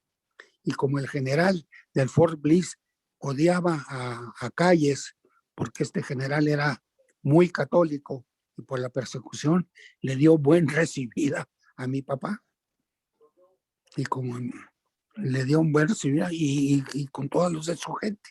Y ahí estuvo viviendo mi papá por 8 años. ¿Sí? Luego ya con la amnistía de Plutarco, de Cárdenas, pudo entrar al país. Sus propiedades, la mina que tenía de plata, que era de la más alta plata que había en la República, que estaba en Casas Grandes, en Corralitos, se le expropió, vino Almazán en la 29 y se quedó con ella. Luego se la vendió a unos japoneses, un ranchito que había comprado mi papá con el producto de la mina, con el producto de Mensainapuchi, se lo quitaron. La casa Bolívar 804, porque ahí yo viví. Cuando yo vivía había el doctor González, estaba el doctor Mendiodea, estábamos nosotros, estaba don Julio Laguet, estaba el señor Alfonso Ramos, y luego estaba el señor Chávez, primo hermano de Alfredo Chávez. Estas son las cosas que pues puedo aportar en esta situación, y pues me gusta saber que quieren ver una historia sobre qué, por qué mi papá se levantó en el 29. Le dijo Calles, ¿por qué te levantas, Carabeo? Ya Obregón le había dicho a Calles, porque Calles fue el de la idea, y dijo, no metas a Carabeo, tenlo aquí en el ejército, tráeselo para acá, porque Carabeo tiene el defecto que tiene ideas propias, no lo vas a poder controlar. Y pues efectivamente, ¿por qué se levantó mi papá? Se lo dijo Calles, me levanto porque el pueblo de Chihuahua, en votación en el Congreso, se votó que si se entraba al movimiento revolucionario el 29 no, y el Congreso de Chihuahua dijo que sí. Nada más hubo 2 votaciones, 2 diputados que en contra no, inclusive el profesor Almada dijo que sí. Entonces, porque el Congreso se lo ordenó, dijo, el Congreso es el pueblo de Chihuahua, tengo yo que obedecer el pueblo que de Chihuahua, pero general, que este y que el otro, si usted va a ser el siguiente ministro de guerra, será lo que sea. Esa es la voluntad del pueblo y así es. Y esas son algunas aportaciones que yo pudiera dar en estos momentos. ¿Cuántos hijos tuvo el señor Marcelo? Tuvo a Marcelo, tuvo a Beatriz, tuvo a Sergio, tuvo a Graciela y me tuvo a mí, Jaime. Bien. Don Jaime, ¿por qué el libro se publica hasta 1992? El señor Rodolfo Uranga fue y le pidió a mi papá, oiga, Jaime, no, ¿por qué no relata su experiencia revolucionaria? Sería muy interesante. Bueno, pues ándale pues, y le comenzó a tomar nota. Tomó, pero el señor Uranga, cuando le llevó el borrador, le dijo a mi papá, oye, estas cosas yo no te dije, yo a este general lo oí que existió, pero yo no lo conocí, y no sé que si era bueno o malo, si era alto, chaparro, no sé. Entonces muchas partes se las quitó mi papá, y parece que el señor Uranga se disgustó y se desaparecieron. Entonces no sé cómo llegaron, ¿cómo se llama?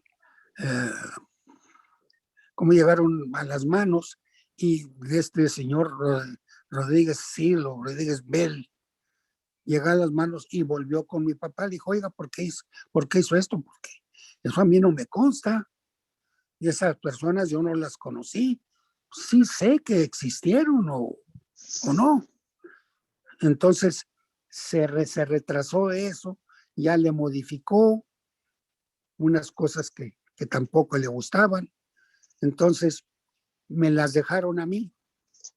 Y el doctor Guillermo Porras Muñoz, ex historiador de México, se las presté, me las pidió.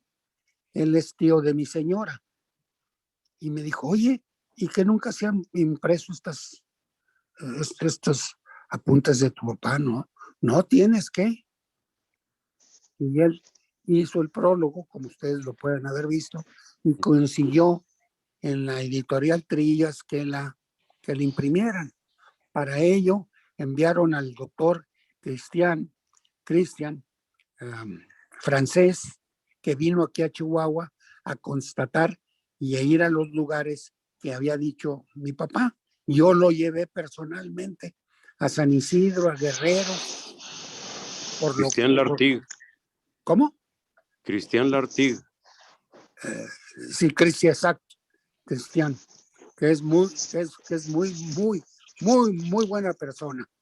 Excelente. Y ahí pues ya en San Isidro, yo creo que ya hay muy poca de aquel entonces. Ya toda ha salido. Ya todos se han venido para Chihuahua, por lo que yo me di cuenta. Entonces salió este libro a estas fechas ya más recientes y se ha quedado en Editorial Trillas, pues ya con los derechos de edición, porque así se firmó ese contrato. Perdón por la existencia, señor Carabeo, una pregunta.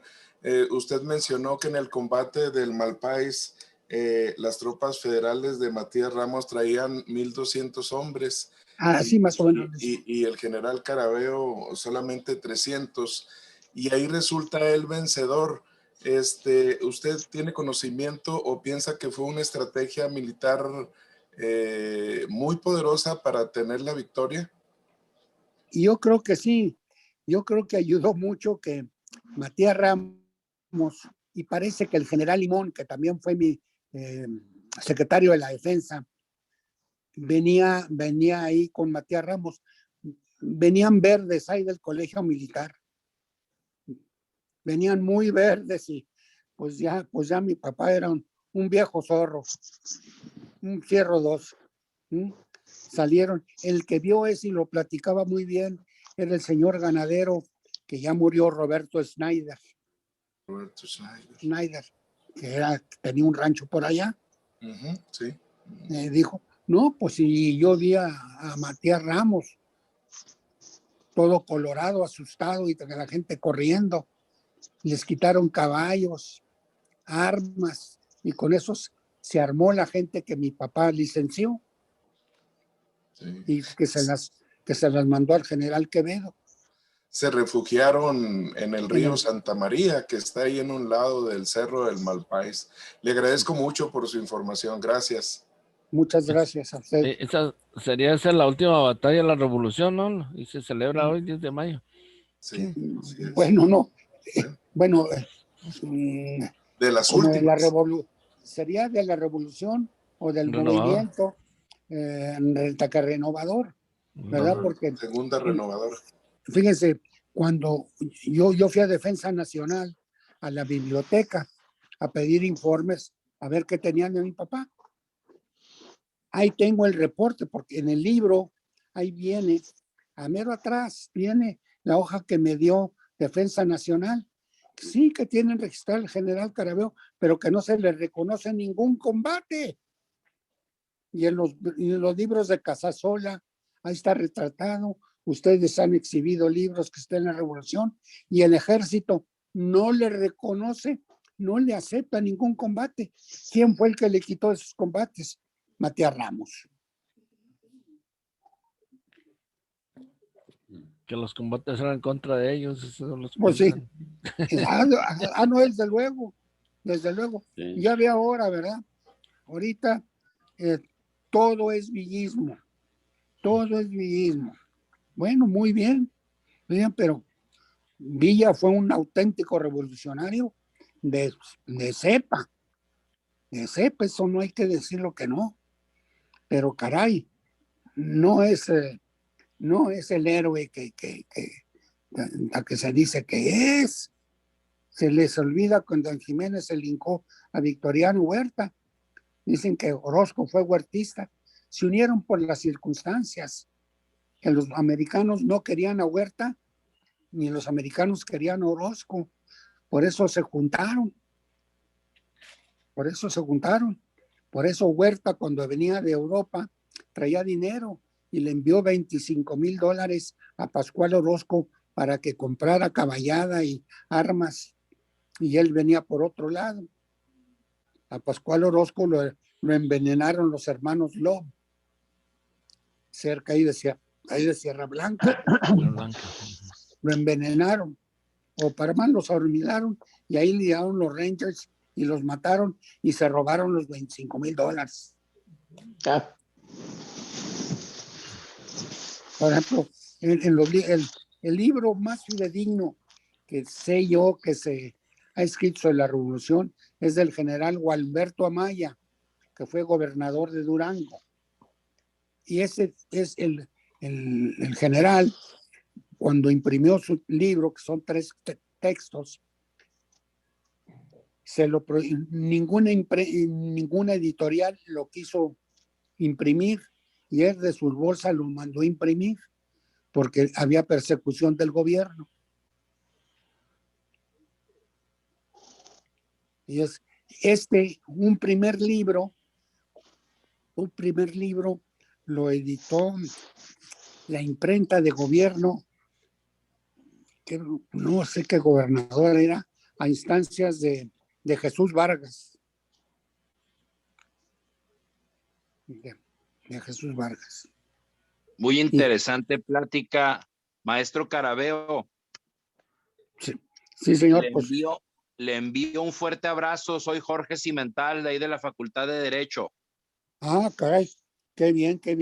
Pues igualmente, ya sabe. Un saludo muy cordial y un fuerte abrazo.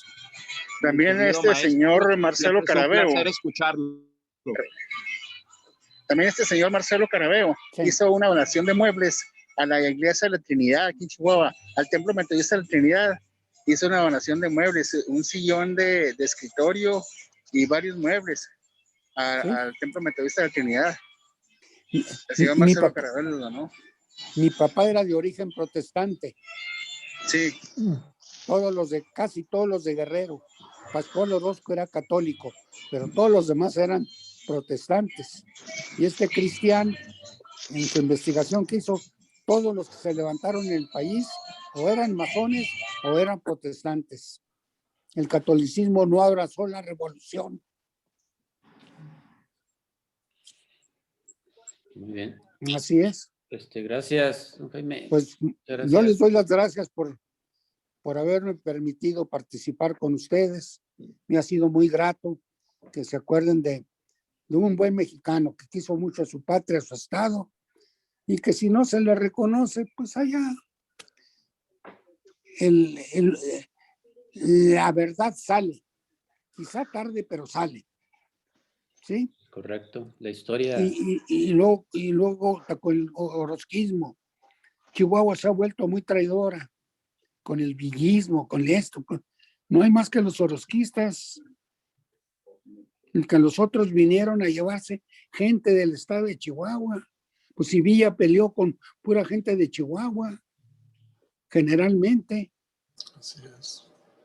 ¿Verdad? Ahí en la toma de Zacatecas, quería agarrar al general Barrón, llegó Argumedo y no se dio cuenta Villa que había sacado a Barrón, a Barrón, Argumedo por debajo de entre sus tropas. Villa le tenía pavor a Argumedo. Nada más como comentario, hoy 10 de mayo, pues se cumplen 92 años de la batalla del Malpais.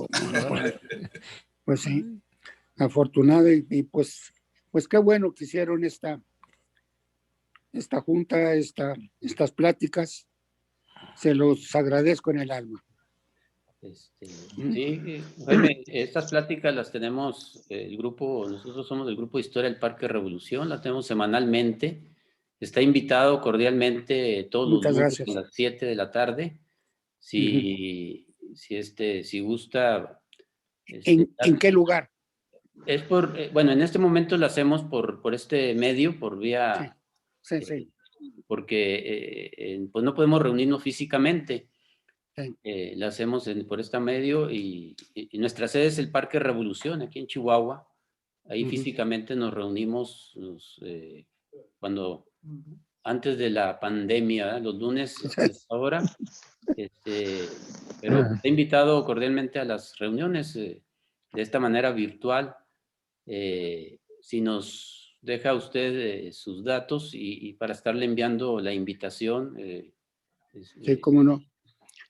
Pues si puede tomar el número. Sí. Sí, adelante. 614 4 27 33 69. Muy bien. Pues ahí lo vamos a estar invitando y cuando pueda y guste, pues está aquí. Pues Sería muchas un gracias gusto contar con usted. y les deseo lo mejor y cuídense. Usted Muchas fue gracias. delegado de Hacienda, don Jaime. Así fui 13 años. Sí, señor. También pues, tuve jefe del Departamento de Economía De Economía, sí, señor. con el general Giner, Sí, señor. los 6 años. El general Giner nos agarró a los hijos del revolucionario, agarró a Hipólito como procurador, a mí como jefe del Departamento de Economía y a Emig de Orozco como jefe de la Junta de Aguas. Órale. Y que decía el general, no, qué esperanzas que ustedes vayan a ser como los viejos suyos. Y sí, tenía razón. No les llegamos ni a los zapatos.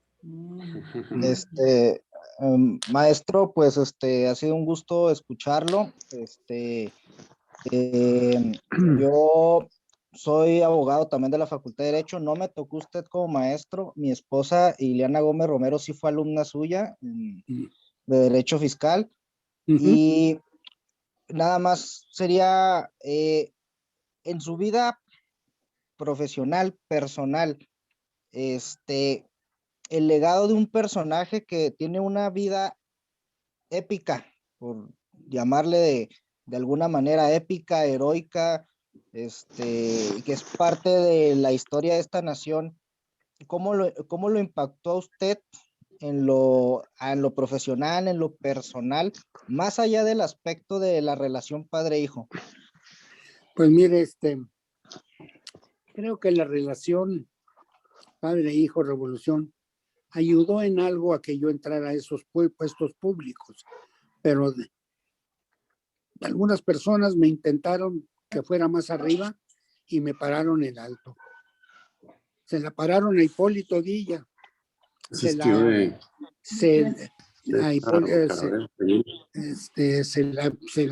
pararon a Emilio Orozco. Se la pararon a los hijos de Argumedo. A un hijo que de Zapata, creo que nomás llegó a ser síndico allá de Cuautla. Todos los que fuimos hijos de revolucionarios, nomás llegamos hasta cierto punto y punto.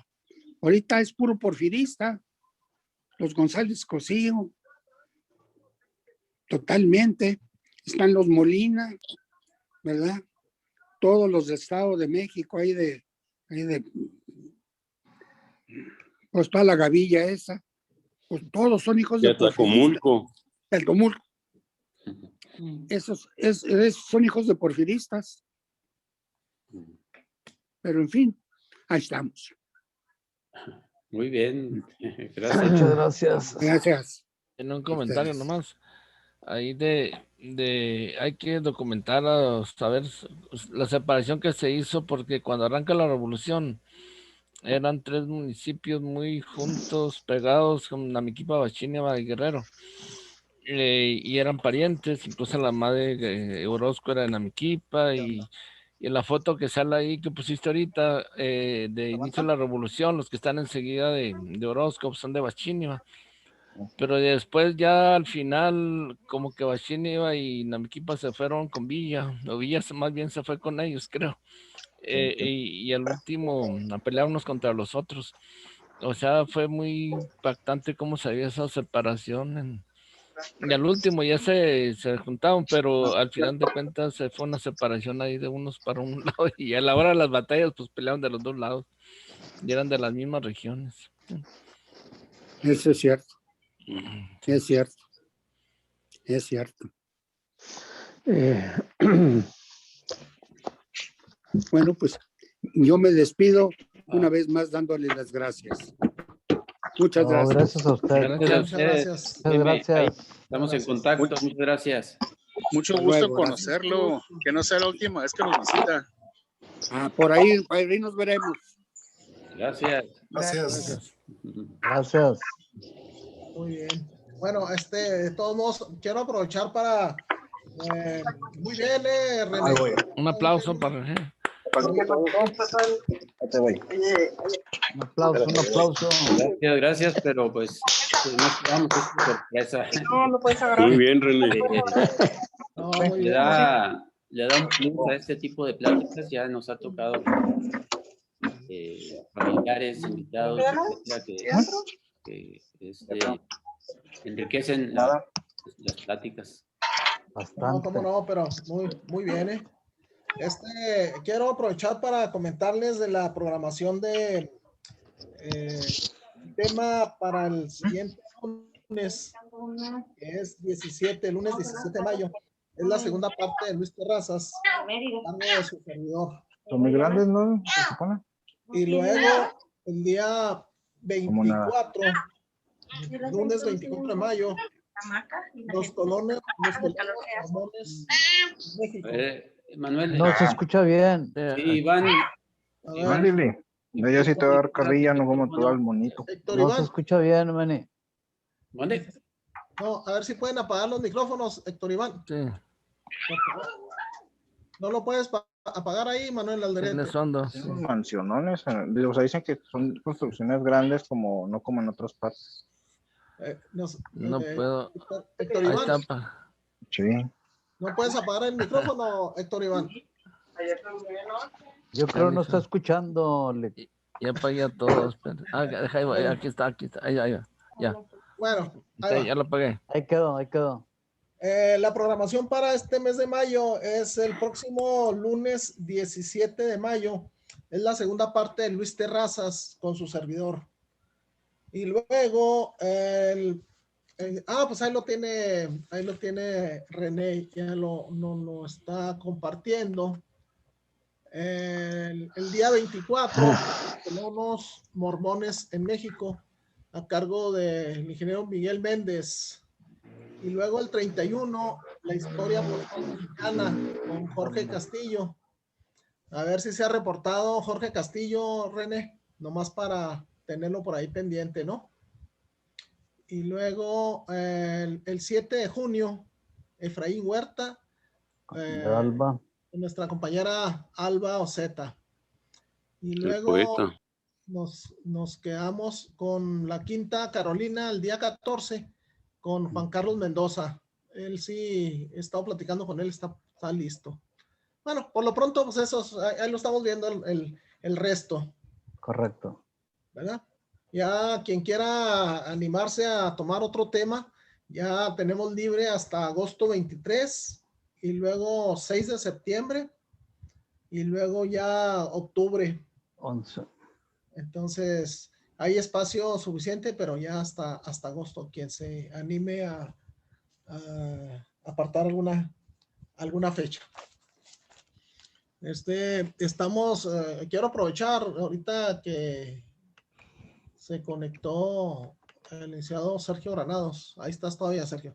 Estamos dando de alta a los compañeros que han estado asistiendo a nuestras pláticas para, a veces se nos pasa mandar la invitación con el flyer a cada teléfono y estamos dándonos de alta en el grupo de WhatsApp del GHPR, el grupo Historia del Parque Revolución. Y ese sitio de WhatsApp lo usamos nada más para avisos y para programación y para cuestiones así prácticamente especiales del grupo Historia. Evitamos mandar saludos, bromas, recados y esas cosas. Tratamos de respetar ese sitio. Todo lo demás, que celebraciones o cuestión de política o cuestión religiosa, pues se manejan en otros grupos. Ahí cada quien tiene los grupos con quien interacciona. Entonces, por ahí estamos dándonos de alta por si ves por ahí, Sergio, en el WhatsApp, un grupo de WhatsApp. Sí lo vi. Sí lo vi, por cierto, cuando no lo llené. Sí. Ya no me llegó tu invitación a la siguiente semana. Pues ahí está. Sentí que me estaban diciendo, bueno, pues o te registras o qué. No eres aceptado, hijo. No, pero lo cierto es que, saben que yo tengo una clase de 3 horas semanal, que es los lunes a las 6 de la tarde. Y entonces por eso me conecto como con hora y media, hora más tarde o algo así. Y yo lamento mucho no hacerlo bien a tiempo porque pues, son muy interesantes las conversaciones y las pláticas de todos ustedes. Les agradezco mucho eso, pero tengo ese problema que tengo ahorita y pues no quiero quedar mal, al contrario. Y entonces, pues si me permiten todavía andar de colado, pues lo voy a seguir así porque sí sentí que me habías mandado algo como para decir, ya estuvo, cabrón, perdón, ya estuvo. No, muchas gracias. Muchas Canijo, gracias. canijo. No, Canijo. mira, Sergio, también lo hacemos por esto, mira, algunos no nos conectamos, entonces lo que hacemos es que grabamos el programa y en ese Sí. sitio ya no tenemos que mandárselo. Por ejemplo, que Iván Hernández dice, oye, no fui a la plática, mándame la grabación. Y luego Órale. Manuel Sotelo dice, oye, tampoco yo. Entonces tenemos que andarnos mandando en lo personal y directamente. Así lo que hacemos a través de nuestro secretario. Del sistema. Se sube ahí y ya ahí cada quien lo ve o lo comparte lo que quiera revisar, ¿verdad? Y así nos quitamos esa No, moneda. muchas gracias, seguro. ¿Verdad? Gracias. Muy bien. Bueno, pues entonces